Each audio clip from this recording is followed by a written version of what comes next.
Hi mga idol, so karon magpabuyag na po diri sa ano sa may ilog sa Sagayon Bridge ganun. Pabuyag na po ta karon diri. So mangita sa tagko ano, mangita tag view nga makaparelax sa mata no. Na maka-refresh atong mata dito. Na raw. Mo na katsada sa kuan sa bukid no kay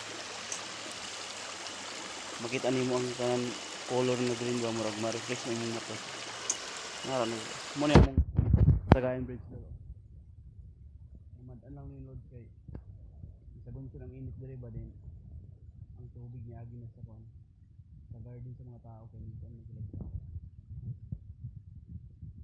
so na daw mga